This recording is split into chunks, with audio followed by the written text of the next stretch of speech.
Hello बच्चों, कैसे हो आप सभी बेटा। Good morning.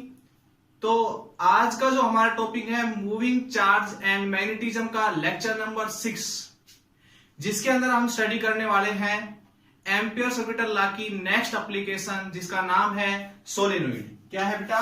Solenoid, the solenoid.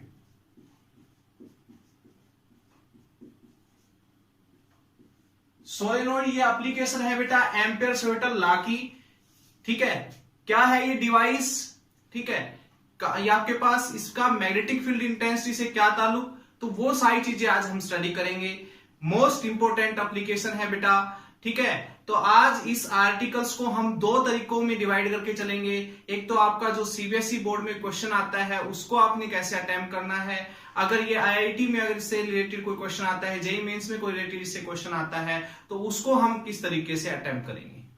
ठीक है बेटा, तो आज हम इस आर्टिकल को दो तरीकों से पढ़ेंगे, बोर्ड के बेस पे और आपके पास जेईई मेंस में जो क्वेश्चंस आते हैं, न्यूमेरिकल्स आते हैं सोलेनोइड के ऊपर, उसके बेस पे। ठीक है, तो देखिएगा सोलेनोइड है क्या बेटा। तो सोलेनोइड एक्चुअल में क्या है, एक नॉन कंडक्टिंग, आपने एक पतली सी एक कोई भी बॉडी ले ली सिलेंड्रिकल शेप की, नॉन कंडक्टिंग। पता ही है आपको नॉन कंडक्टिंग का मीनिंग क्या कह रहा हूं मैं, जैसे कि लकड़ी ले ली, एक सूखी लकड़ी ली हमने, ठीक है, और वो बिल्कुल पतली है और उसके ऊपर हमने वायर लपेट दिया इस तरीके से।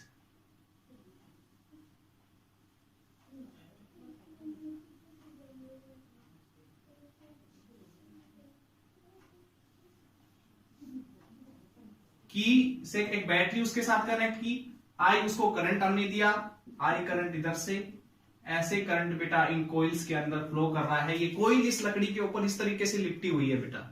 ठीक है, और जो ये लकड़ी है या फिर कुछ भी हो सकता है, नॉन कंडक्टिंग होना चाहिए। तो नॉन कंडक्टिंग होना चाहिए, सबसे इंपॉर्टेंट चीज। ठीक है, नॉन कंडक्टिंग लेके चल रहे हैं, कंडक्टिंग भी ले सकते हो, वैसे तो कोई जरूरत नहीं है, लेकिन कंडक्टिंग लेते वक्त इसकी एप्लीकेशन थोड़ी सी चेंज हो जाती है। कंडक्टिंग रखने से क्या होगा, जैसे हमने लोहे का एक सॉफ्ट आयरन का एक पीस यहां पर सिलेंड्रिकल शेप का रख दिया तो मैग्नेट बन जाता है, फिर उसकी थोड़ी बहुत प्रॉपर्टीज क्या होती है, चेंज हो जाती है बेटा।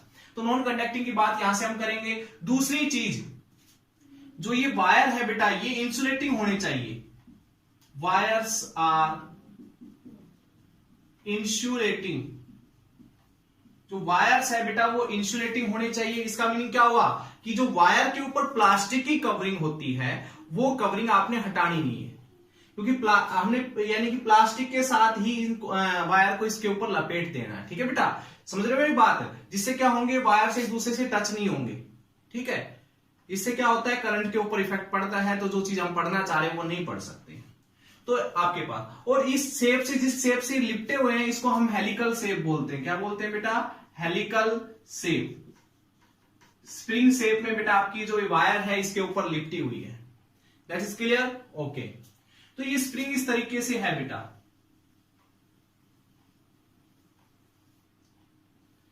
ठीक है, बेशक आप इस रोड को इसके अंदर से निकाल भी सकते हो, कोई दिक्कत नहीं। स्प्रिंग शेप देके इन वायर को, रोड को बाहर निकाल लो, यानी बीच में हम कह सकते हैं इसके क्या है, एयर या वैक्यूम। क्या है बेटा? वैक्यूम है। तो इसमें करंट किस तरीके से फ्लो कर रहा है, इस तरीके से। तो ऑब्जर्व क्या चीज की गई, वो उस पर ध्यान देने वाली बात है। ऑब्जर्व क्या चीज की गई, तो ऑब्जर्व किया गया बेटा कि यहां पर जब हम इसको करंट दे रहे थे, इन कोइल्स को करंट दे रहे थे, और करंट देने के बाद इसको हम एक फ्रीली सस्पेंड कर रहे थे, यानी कि लटका रहे थे एक रस्सी से बांध के। जैसे कि बार मैग्नेट को अगर आप लटका दोगे, जो मैग्नेट होती है ना बार मैग्नेट, उसको आप एक थ्रेड्स के साथ अगर लटका दोगे तो क्या होगा बेटा, उसके जो नॉर्थ और साउथ की तरफ वो हमेशा रुकेगी। अर्थ के नॉर्थ और साउथ की तरफ हमेशा रुकेगी। ये चीज आप बचपन से पढ़ते आ रहे हो, 9th 10th 8th इसकी साइंस में आपने पढ़ लिया कि जब भी किसी बार मैग्नेट को एक रस्सी के साथ बांध के लटका दिया जाता है तो हमेशा अर्थ के नॉर्थ साउथ की तरफ रुकती है। तो ऐसा ही बिल्कुल इसके साथ हुआ। ठीक है, इसको भी एक रस्सी के साथ बांधकर लटकाया गया, तो ये भी अर्थ के नॉर्थ और साउथ की तरफ रुकी। ठीक है, क्या रुकी बेटा? अर्थ के नॉर्थ और साउथ की तरफ रुकी, यानी कि ये as like a bar magnet काम कर रही है। यानी कि यहां पर इसके बीच में, इसके आसपास अपने खुद का इस करंट ने मैग्नेटिक फील्ड प्रोड्यूस किया है। ये बात तो हम पढ़ते आ रहे हैं, 5 लेक्चर पढ़ चुके पीछे। ठीक है बेटा, तो यहां से ये चीज हमने ऑब्जर्व की। हमने क्या किया, बैटरी के टर्मिनल चेंज किए, इधर नेगेटिव और इधर पॉजिटिव लिया, करंट चेंज हुआ, करंट की डायरेक्शन चेंज हुई। तो करंट की डायरेक्शन जैसे ही बेटा चेंज हुई, ठीक है, तो करंट की डायरेक्शन चेंज होते ही ये जो ऐसे एडजस्ट था ये सोलेनोइड, ये बिल्कुल 180 डिग्री घूम गया। बस सीधी सी बात है, जब आपके पास करंट की डायरेक्शन चेंज कर दोगे तो नॉर्थ साउथ की डायरेक्शन भी चेंज हो जाएगी भाई, मैग्नेटिक फील्ड अलग डायरेक्शन में प्रोड्यूस होने लग जाएगा। तो इस तरीके से ऑब्जर्व किया गया, यानी कि ये एज ए बार मैग्नेट काम कर रहा था। तो ये हमें पता करना था एम्पियर सर्किटल लॉ से कि इसके द्वारा प्रोड्यूस हुई इस करंट, जब इसके अंदर फ्लो कर रहा है तो इस करंट के द्वारा प्रोड्यूस हुआ मैग्नेटिक फील्ड, इस करंट के द्वारा प्रोड्यूस हुआ मैग्नेटिक फील्ड इस सोलेनोइड के अंदर कितना है, यही चीज आज हमने बेटा स्टडी करनी है, यानी कि magnetic field produce in A solenoid. आज हम इसके बारे में डिस्कस करेंगे। तो देखिएगा बेटा,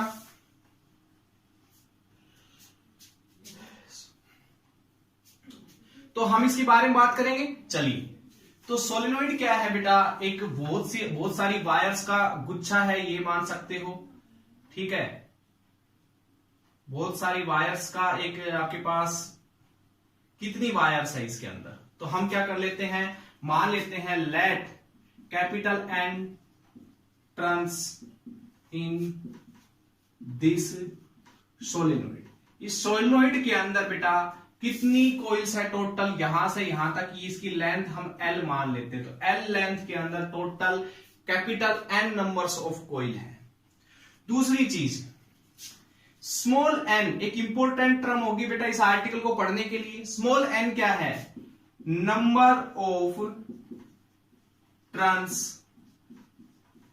पर यूनिट लेंथ, ठीक है, समझ रहे हो, number of turns per unit length. मैं कहूं यहां से यहां तक 10 सेंटीमीटर इसकी लेंथ है, 10 सेंटीमीटर के अंदर मान लो 1000 हमने ऐसे कोई लपेट रखी है, ठीक है, 1000 कोइल्स ऐसे लपेट रखी है, 1000 कोइल्स हमने 10 सेंटीमीटर के अंदर बेटा लपेट रखी है। तो 1 सेंटीमीटर में कितनी होगी, तो क्या कर सकते हैं बेटा, 1000 को 10 से डिवाइड करोगे तो क्या आ जाएगा, 100 कोइल 1 सेंटीमीटर में है, ऐसे बोल सकते हो आप। तो वही है हमारा स्मॉल n, यानी कि ये कह सकते हो स्मॉल n क्या है बेटा, total number of coil per unit length. ये इंपॉर्टेंट टर्म होगी बेटा इस आर्टिकल के लिए। अब इस आर्टिकल को हम दो तरीकों से पढ़ेंगे, जो बोर्ड के लिए भी जरूरी है, साथ साथ जेईई मेंस के लिए जरूरी है। तो बोर्ड के लिए आपने किस तरीके से इस क्वेश्चन को अटेम्प्ट करना है, और जेईई मेंस में अगर ये क्वेश्चन आते हैं, इसके न्यूमेरिकल इसके ऊपर आते हैं, तो किस तरीके के आएंगे। तो इस आर्टिकल को हम दो तरीकों से बेटा स्टडी करेंगे।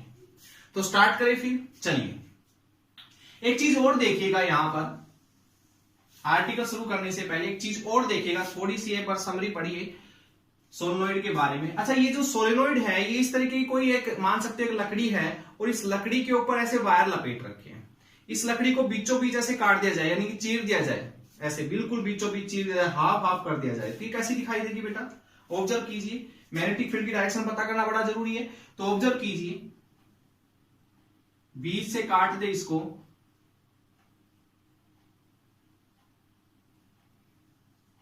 बीच से अगर हम काट दे तो ये ऐसे, देखो हमने कहा कि जो ये आपके पास एक लकड़ी है, इस लकड़ी को बीच से ऐसे चीर दिया गया लंबा ऐसे, ठीक है, तो हाफ हिस्से को देखा गया, तो हाफ हिस्सा कुछ ऐसा दिखाई देगा बेटा। इसमें वायर्स ऐसे घूम रहे हैं, ऐसे घूम रहे हैं वायर। तो वायर में क्या है कि ऐसे करंट बाहर की साइड निकल रहा है, ऊपर से बाहर की साइड निकल रहा है, और नीचे से अंदर की साइड एंटर कर रहा है। तो बाहर निकलते हुए करंट को डॉट से नोट कर लेता हूं, नीचे क्रॉस से, ठीक है। तो ये क्या है बेटा, हम यहां से बात कर रहे हैं कि हमने इसको हाफ हाफ ऐसे चीर लिया बीच से। तो हाफ से अगर देखें तो इस तरीके से है, तो ये वायर ऐसे आ रहा है, ऊपर से नीचे की साइड ऐसे जा रहा है, ऊपर से आ रहा है, नीचे की साइड जा रहा है। तो करंट भी ऊपर से आ रहा है, नीचे जा रहा है, ऊपर से आ रहा है, नीचे जा रहा है। तो ऊपर से आने वाले करंट को हमने डॉट से नोट कर लिया, जो वायर्स के साथ साथ आ रहा है बेटा, जो कोइल्स है उनके साथ साथ आ रहा है, ऊपर से आ रहा है, नीचे से एंट्री कर रहा है। तो क्रॉस से नोट करते हैं अंदर की साइड की डायरेक्शन दिखाने के लिए, बाहर की साइड की डायरेक्शन दिखाने के लिए बेटा हम डॉट से नोट करते हैं। ये चीज पता है आप सभी को। चलिए, तो हम नेक्स्ट देखिएगा बेटा, देखिए यहां से अब आप लोग ऑब्जर्व कीजिए, इस चीज को ऑब्जर्व कीजिए। ऊपर से करंट ऐसे निकल रहा है, ऊपर से करंट ऐसे आ रहा है, तो अंगूठा जो है करंट की डायरेक्शन बता रहा है। तो करंट की डायरेक्शन और इसके चारों तरफ इस वायर के, जो ये वायर ऊपर से आ रहा है जो करंट को लेके आ रहा है, इसके चारों तरफ मैग्नेटिक फील्ड की डायरेक्शन किधर होगी, देखो ऐसे।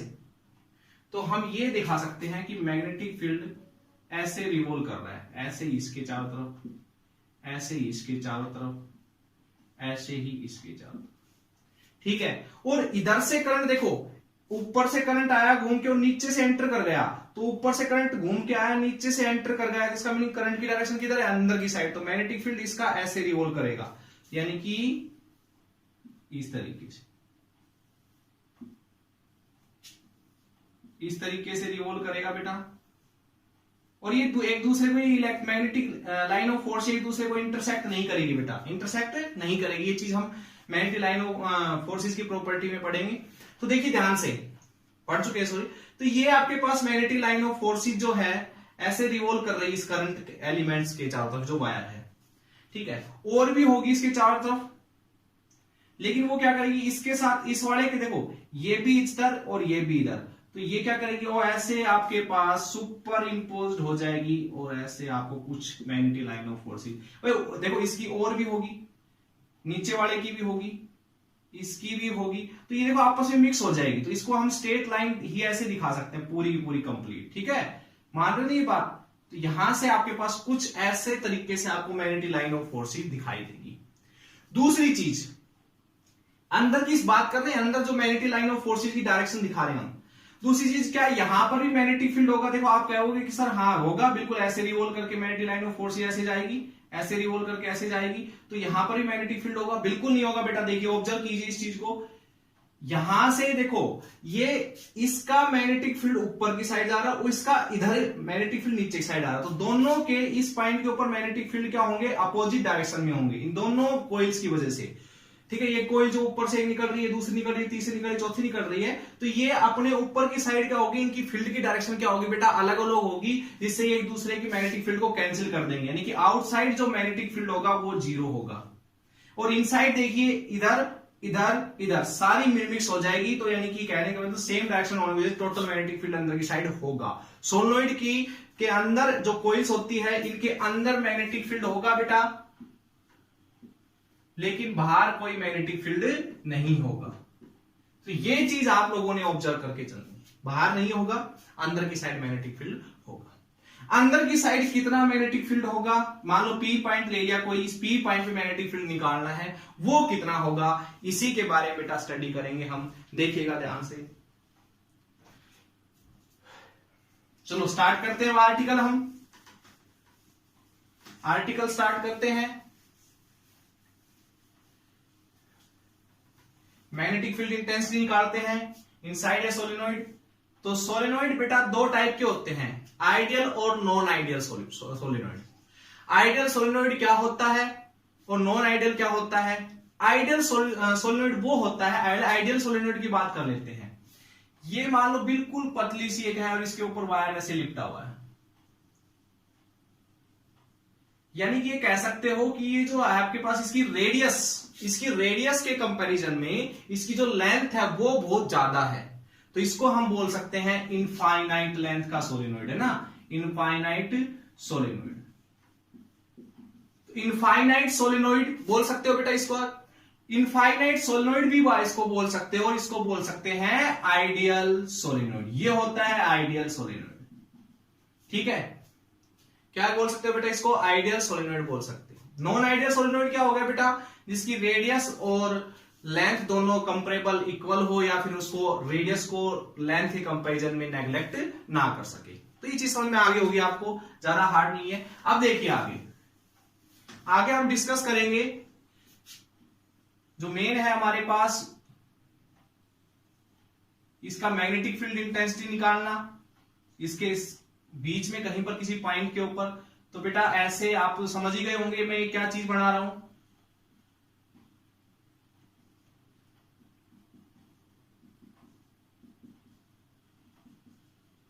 ठीक है। ये मैं अब तो फाइनाइट लेंथ का ही लेके चल रहा हूं, फाइनाइट लेंथ का ही लेके चल रहा हूं, बाद में डिस्कस कर लेंगे फाइनाइट लेंथ सोलेनोइड।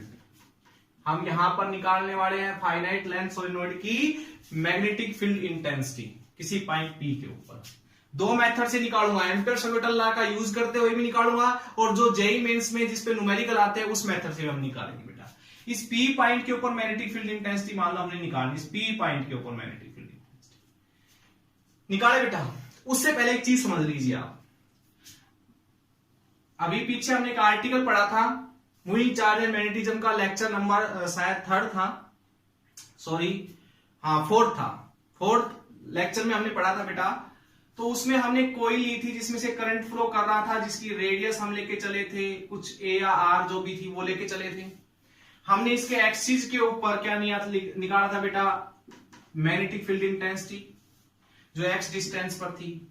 कितनी आई थी बेटा, इस कोइल की वजह से पी पॉइंट के ऊपर मैग्नेटिक फील्ड इंटेंसिटी कितनी आई थी, B is equals to mu naught I R square two R square plus x square की पावर 3/2। याद है आपको? तो magnetic field intensity due to a current carrying loop at its axial point, ये आपके पास आई थी बेटा इसकी वैल्यू। ठीक है, चलिए कुछ ऐसा ही यहां पर करते हैं हम। Total number of coil, total number of coil कितनी ली है, capital N। Number of coil पर यूनिट लेंथ कितनी है बेटा, N, जिसको हम लिख सकते हैं कैपिटल N/L। ठीक है, इसी चीज के ऊपर चलना है आपने। चलिए बेटा यहां पर देखो बहुत सारी कॉइल्स लिपटी हुई है, तो यहां से एक काम करते हैं, हम कुछ छोटा सा हिस्सा मान लेते हैं इसका। हम कहते हैं सिर्फ इतनी कोइल्स, इतने हिस्से में आने वाली कोइल्स के बारे की वजह से ही हम बेटा क्या कर लेते हैं, इतने हिस्से में जो कोइल लिपटी हुई है ना, जिसकी लेंथ हम मान लेते हैं dx, इस dx लेंथ के अंदर ही कोइल जो लिपटी हुई है ना, उनकी वजह से यहां पर मैग्नेटिक फील्ड P पे निकाल लेते हैं हम। तो P पे मैग्नेटिक फील्ड इंटेंस निकालेंगे dx पार्ट के अंदर जितनी भी कोइल है उनकी वजह से। ठीक है बेटा, तो आपको पता है ये जो डिस्टेंस है, ये कोइल्स लिपटी हुई है बेटा यहां पर, जैसे ये तरीके से कोइल है, यहां पर ऐसे कोइल लिपटी हुई है, ये डिस्टेंस मान लेते हैं x, और जो इसकी रेडियस है बेटा वो हम मान लेते हैं कैपिटल R। ठीक है, ये रेडियस हो गई। अच्छा यहां से क्या करते हैं, ये आपके पास P पॉइंट है, तो ये एंगल मान लेते हैं थीटा। समझ रहे हो बेटा मेरी बात को? चलिए, करंट ऐसे घूम रहा है, करंट ऐसे घूम रहा है, तो मैग्नेटिक फील्ड की डायरेक्शन किधर होगी, P के ऊपर। P पॉइंट के ऊपर आपको मैग्नेटिक फील्ड की डायरेक्शन इस डायरेक्शन में देखने को मिलेगी। ठीक है बेटा, चलिए तो P पॉइंट पे निकाले magnetic field intensity due to the small part of this is solenoid. Solenoid के स्मॉल पार्ट के अंदर जितनी भी कोइल्स आ रही है, मैं कहता हूं dn नंबर्स ऑफ कोइल्स की वजह से, यहां पर dn नंबर ऑफ कोइल है, उनकी वजह से यहां पर P पॉइंट पर कितना मैग्नेटिक फील्ड होगा। चलिए तो इसके हिसाब से, इन कोइल्स के हिसाब से पॉइंट इनके एक्सिस पे हो गया, और एक्सिस पे मैग्नेटिक फील्ड इंटेंसिटी निकालने का फॉर्मूला ये। अच्छा यहां पर I क्या लेते हैं, करंट थ्रो वन कोइल, एक कोइल में से जो करंट फ्लो हो रहा है बेटा उसको हम I मान लेते हैं। चलिए एक कोइल में, तो हम इस स्मॉल पार्ट की वजह से मैग्नेटिक फील्ड इंटेंसिटी निकाले P पॉइंट पे, तो क्या आएगी, dB mu naught, small part की वजह से स्मॉल मैग्नेटिक फील्ड, तो dB म्यू नोट, इस फॉर्मूले के अकॉर्डिंग चलते रहना। अच्छा ये जो इतनी कोइल यहां पर इस हिस्से में आ रही है, उनके अंदर करंट कितना होगा टोटल, तो I डैश मान लेते हैं, I डैश और R स्क्वायर अपॉन में 2R square plus x square. बेटा यही आएगा, और इसकी पावर 3/2, यही आएगा magnetic field intensity due to the small part of this solenoid at its axial point. क्या बेटा, इसके एक्सियल पॉइंट के ऊपर कितना आएगा, ये अकॉर्डिंग टू दिस कॉन्सेप्ट हम बेटा यहां चल रहे हैं, इस कॉन्सेप्ट से निकाल रहे हैं मैग्नेटिक फील्ड इंटेंसिटी, फिर एम्पियर-सवेटल लॉ से निकालेंगे। ठीक है, चलिए ये आ गया, ओके। अब I इफेक्टिव की वैल्यू निकालना बहुत जरूरी है, जो I डैश करंट है इनमें से फ्लो कर रहा है टोटल। अच्छा एक कोइल में से कितना फ्लो कर रहा है, I, एक कोइल में से I फ्लो कर रहा है, यहां से यहां तक, यहां से यहां तक टोटल कितनी कोइल है ये पता कीजिए पहले तो। ठीक है बेटा, तो 1 सेंटीमीटर में कितनी कोइल है, N, 1 सेंटीमीटर में N कोइल, तो dx में कितनी होगी, N dx, और एक कोइल में कितना करंट है I, तो एन डी एक्स कोइल में कितना करंट होगा बेटा, आई डैश की वैल्यू कितनी आ जाएगी, एन डी एक्स आई से मल्टीप्लाई कर दोगे, तो यहां से आपको आई डैश की वैल्यू मिल गई, dB is equals to mu naught N d x I R square by 2r square plus x square की पावर 3/2। अब इसी के आगे हम इसी को हम स्टडी करने वाले हैं बेटा, आगे ध्यान दीजिए। साफ कर दूं मैं इसको, साफ कर दूं बेटा। एक कोइल में से करंट आई, हमें पता करना है यहां पर टोटल कितनी कोइल है। 1 सेंटीमीटर या यूनिट लेंथ में कोइल आती है बेटा n, यूनिट लेंथ में कोइल है n, dx लेंथ में कितनी होगी n dx। एक कोइल में करंट आई तो n dx में कितना होगा, n dx i, ठीक है। तो आई डैश की वैल्यू हमें मिल जाएगी, वो रख ली यहां पर। चलिए ये चीज आगे समझ बेटा, साफ कर दूं मैं इसको। चलिए देखिए आगे, फिलहाल मैं फाइनाइट लेंथ का सोलिनॉइड लेके चल रहा हूं बेटा। ये आने के बाद देखो आपने क्या करना है, एक काम करते हैं, यहां पर हम इसका इंटीग्रेशन करेंगे पूरे सोलिनॉइड की वजह से निकालने के लिए। सीधी सी बात है, स्मॉल पार्ट की वजह से मैग्नेटिक फील्ड इंटेंसिटी पी पे निकाल ली, पूरे सोलिनॉइड की वजह से यहां पर कितनी होगी बेटा मैग्नेटिक फील्ड, वो निकालने के लिए आपने क्या करना है, इसका इंटीग्रेशन, इसका इंटीग्रेशन करना दोनों साइड। इंटीग्रेशन करने से पहले ध्यान दीजिए मेरी बात पे, इंटीग्रेशन करने से पहले बेटा आपने इसको थीटा में कन्वर्ट करना है पूरे को। तो ये जो एंगल माना था बेटा, ये आपने थीटा माना था। अच्छा एक काम करते हैं, यहां से ऐसे ज्वाइन कर लेते हैं इसको, तो ये एंगल जो हो गया θ1 हो गया, और इसको यहां से ज्वाइन करते तो यहां से आपके पास टोटल यहां से लेकर यहां तक हो गया θ2। समझ रहे मेरी बात को बेटा? देखिए θ1 से लेकर θ2 तक पूरा सोलिनॉइड कवर हो जाता है, θ1 से θ2 तक P पॉइंट के साथ इस एक्सिस, जो ये एक्सिस है बेटा, जो मैग्नेटिक फील्ड की डायरेक्शन है, इसके साथ इस वाले एंड ने एंगल बनाया θ1 और उस वाले एंड ने इसके साथ एंगल बनाया θ2। तो इसी कॉन्सेप्ट पे बेटा चलेंगे, ध्यान दीजिए θ1 θ में कैसे कन्वर्ट करें इन सभी को। तो बेटा देखिए एक बार मैं यहां पर बना देता हूं डायग्राम, कुछ इस तरीके से है। ये तो डिस्टेंस है r, ये यहां से यहां तक का जो है r है, ठीक है। ये P पॉइंट है यहां पर, ये डिस्टेंस हमने माना x, और ये है हमारा θ। यहां से हमने एक पॉइंट लिया है, इससे हमने इसको माना है θ1, और एक पॉइंट इधर है, ठीक है बेटा, उसको हमने यहां से पूरे को माना है θ2। तो ये सारी चीजें तो आप समझ ही गए होंगे। अब देखिए मैंने इसको जो थीटा माना था इसके बारे में ऑब्जर्व करते हैं। देखो थीटा के सामने वाला परपेंडिकुलर ये हो गया बेस, तो बेस अपॉन में परपेंडिकुलर क्या आएगा बेटा, base upon perpendicular cot theta, क्या आएगा बेटा, कोट थीटा। देखिएगा बेस अपॉन में perpendicular is equals to cot theta. तो x की वैल्यू क्या आ गई बेटा, cot theta, r cot theta. अब इसका करिए differentiation with respect to theta, with respect to theta इसका डिफरेंशिएशन कीजिए, क्या आएगा, r कोट थीटा क्या आ जाएगा थीटा के रिस्पेक्ट में, माइनस कोसिकेंट स्क्वायर थीटा। तो dx की वैल्यू क्या आ गई बेटा, यहां से थीटा उधर चल जाएगा, r cosecant square theta d theta.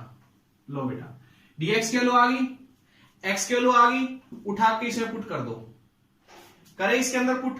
तो देखिए dB की वैल्यू क्या आएगी, रखिए इसमें म्यू नोट n, ये जो i है r स्क्वायर को आगे लिख लो। dx की जगह क्या लिख सकते हो बेटा, minus r cosecant square theta d theta, minus आगे लिख लिया बेटा हमने, ठीक है।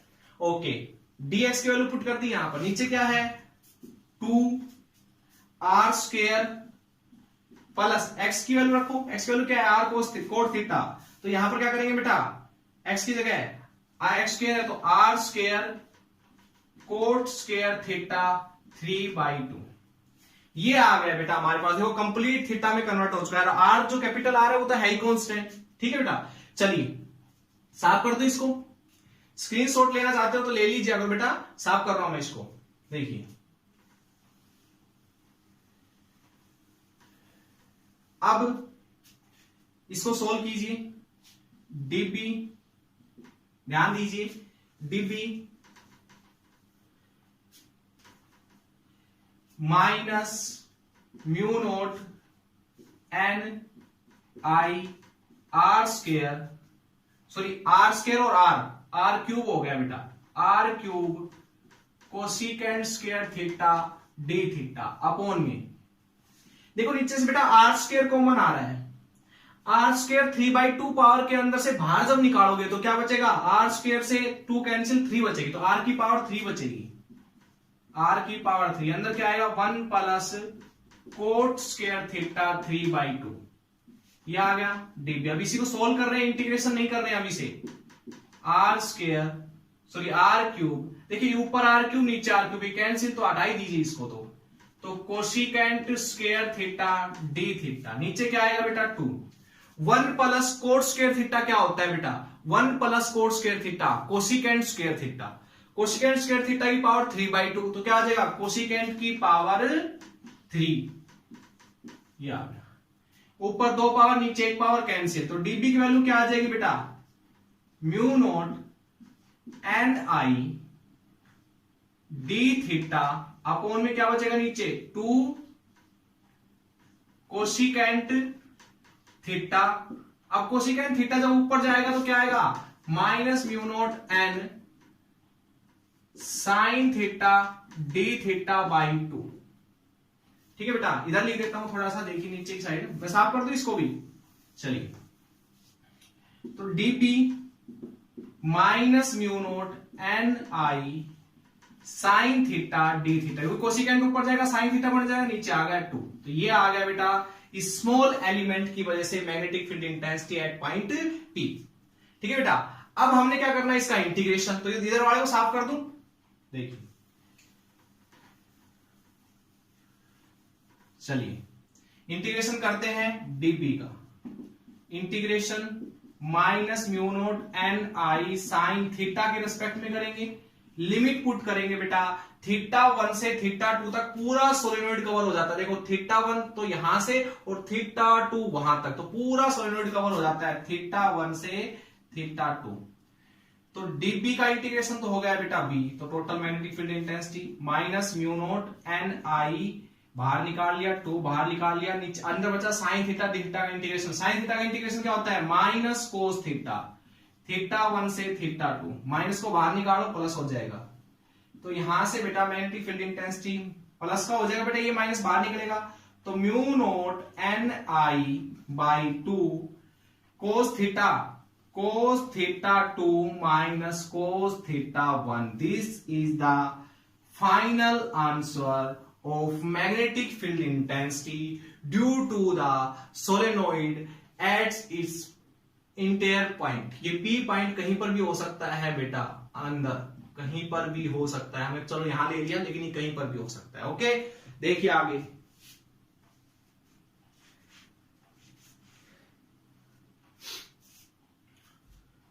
साफ कर दूं मैं इस पूरे को, तो बेटा ये फाइनल आंसर जो था ये हमारा आ चुका है, फाइनल आंसर हमारा आ चुका है बेटा,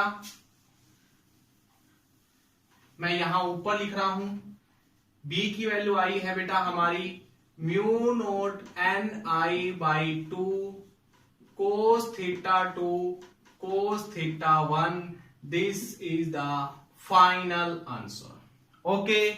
ये आ गया, साफ कर दो इसको।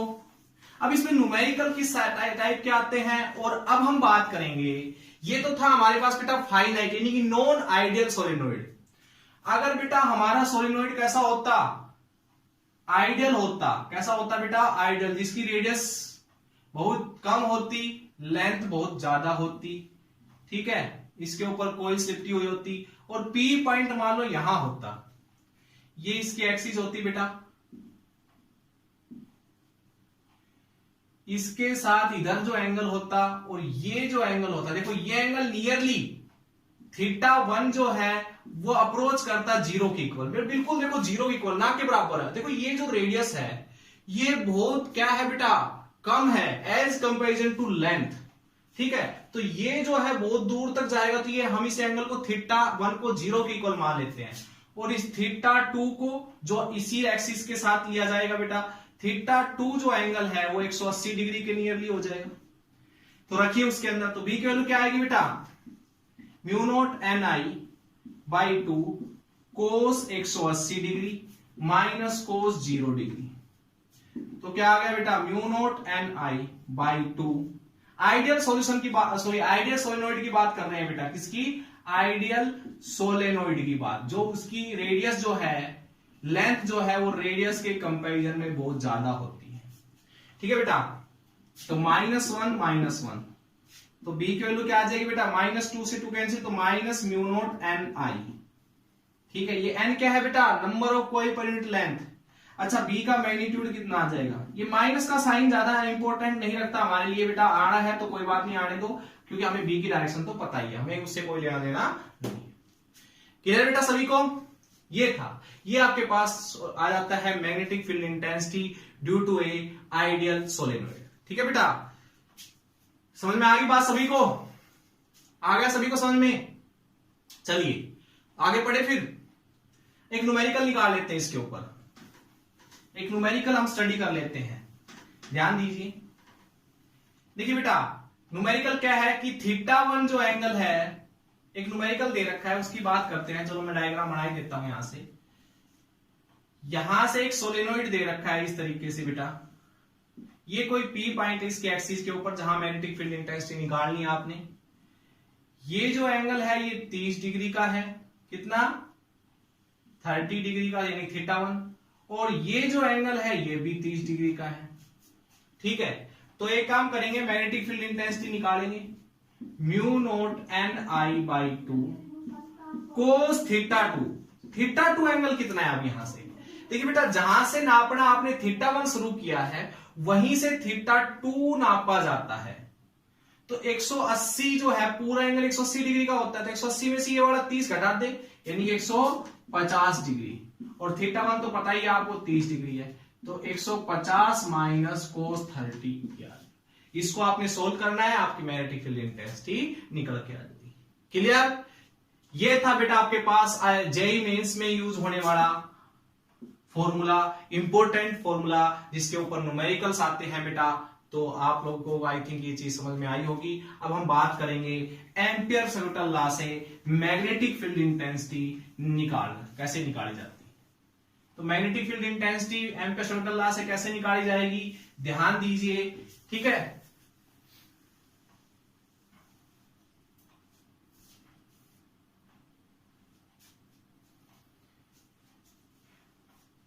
देखिए बेटा,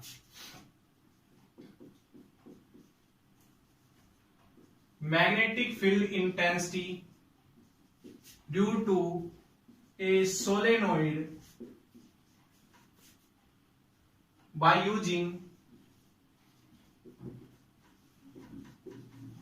ampere circuital law. Ampere circuital law का यूज करते हुए मैग्नेटिक फील्ड इंटेंसिटी बेटा आपने निकालनी है। तो मैग्नेटिक फील्ड इंटेंसिटी निकालने से पहले कुछ अजम्पशन है बेटा, जो हमने मान के चलनी पड़ेगी, तभी हम निकाल पाएंगे मैग्नेटिक फील्ड इंटेंसिटी। तो पहली अजम्पशन क्या है, ध्यान दीजिए। पहली अजम्पशन है बेटा कि जो मैं आप लेके चल रहे हो सोलेनोइड, वो कैसा होना चाहिए, आइडियल सोलेनोइड होना चाहिए, आइडियल सोलेनोइड होना चाहिए। ठीक है, पहली बात तो ये। दूसरी बात क्या, कि जो सोलेनोइड आप लेके चल रहे हो उसके आउटसाइड मैग्नेटिक फील्ड इंटेंसिटी नहीं होती। ये बात मैंने अभी आपको समझा भी दी थी आर्टिकल की स्टार्टिंग में, पर फिर से अगर आपको समझ में आया तो देख लीजिए बेटा। ये आपके पास सोलेनोइड्स की कॉइल्स है, इसके आउटसाइड किसी भी पॉइंट के ऊपर मैग्नेटिक फील्ड नहीं होता, सिर्फ इनसाइड होता है। क्या होता है बेटा, इनसाइड मैग्नेटिक फील्ड होता है। ठीक है, जो आउटसाइड है मैग्नेटिक फील्ड वो क्या है, 0 है। ठीक है, क्योंकि मैंने बताया था ये एक दूसरे के मैग्नेटिक फील्ड को कैंसिल कर देते हैं बाहर की साइड। तीसरा, जो अंदर मैग्नेटिक फील्ड है वो यूनिफॉर्म होना चाहिए बेटा। क्या होना चाहिए, यूनिफॉर्म होना चाहिए।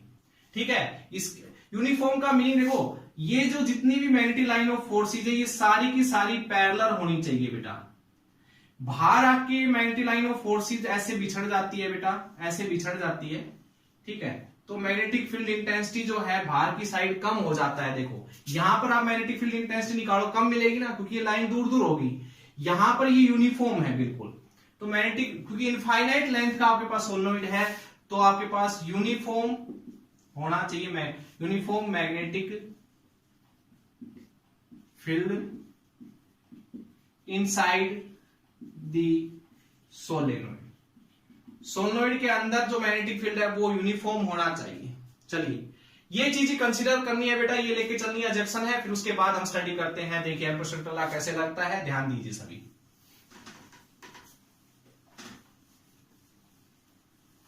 देखिए बेटा क्या काम करना है, ये हमने इनफाइनाइट लेंथ का एक सोलेनोइड ले लिया, जिसमें आपके पास इस तरीके से बेटा ये कोइल्स हम मानते आ रहे हैं।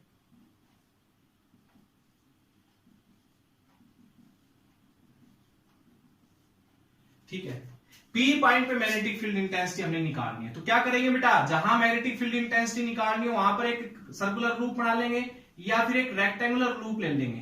तो इस पी पॉइंट पे बेटा मैग्नेटिक फील्ड इंटेंसिटी निकालनी है। मैग्नेटिक फील्ड की डायरेक्शन क्या होगी, इधर होगी। तो एक क्लोज लूप बेटा हमने यहां पर बना लिया। एम्परसेंट लॉ के लिए हमेशा क्लोज लूप बनाते हैं। तो क्लोज लूप बेटा यहां पर हमने कंसीडर कर लिया मैग्नेटिक फील्ड इंटेंसिटी निकालने के लिए।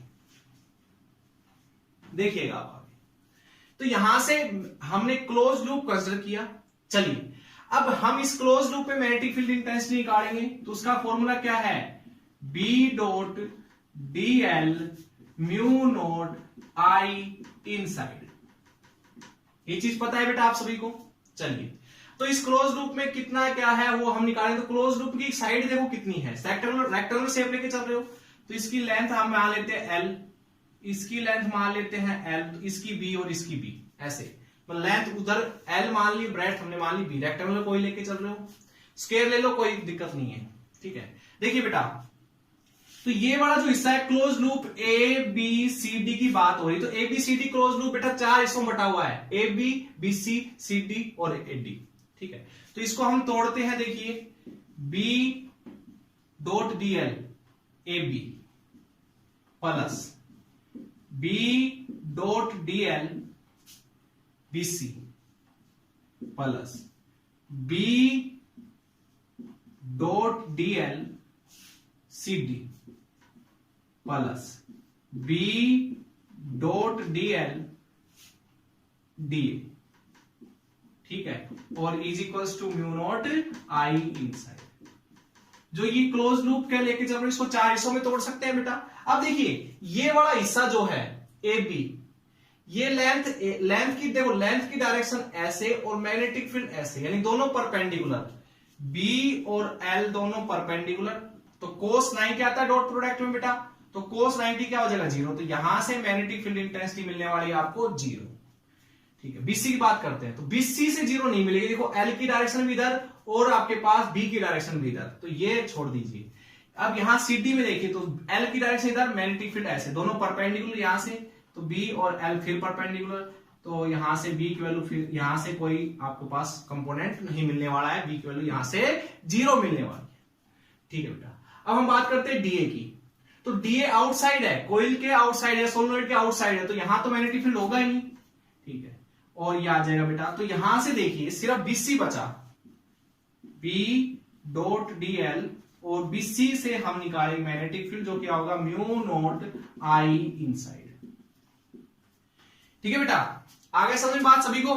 चलिए दोनों के बीच में एंगल 0 डिग्री का, बाहर निकालिए बी को, डी एल म्यू नॉट। अब आई इनसाइड रखना है हमने इसके अंदर, तो कहते हैं इतनी लेंथ के अंदर, इस कोइल के अंदर कितना, इस लूप के अंदर कितना करंट आ गया, तो वो निकालना है बेटा।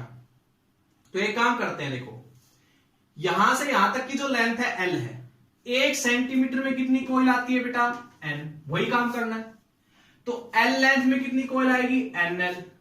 तो इतने लूप यहां से यहां तक जितनी कोइल आ रही है उनके अंदर करंट कितना होगा, आई डैश आई इनसाइड निकालेंगे, तो क्या होगा बेटा, NL और एक कॉइल का करंट, तो एक कॉइल में कितना करंट है I, यहां से यहां तक कितनी कॉइल आ गई NL, तो NLI।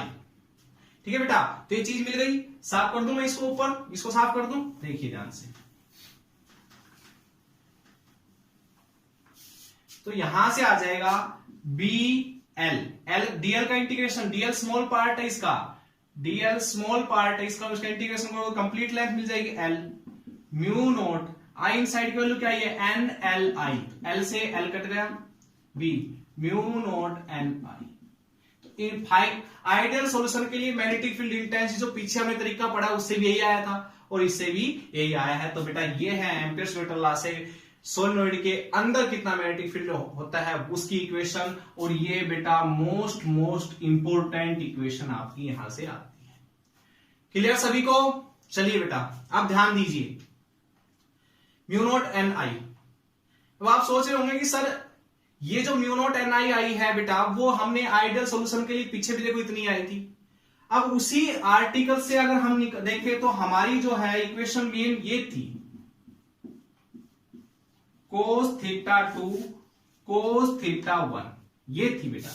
अब इसी की बात करें तो देखिए यहां से एक चीज हम करना भूल गए, जो आइडियल सोलेनोइड होता है ना, आइडियल सोलेनोइड उसकी बात करते हैं बेटा। तो आइडियल सोलेनोइड की बात अगर हम करें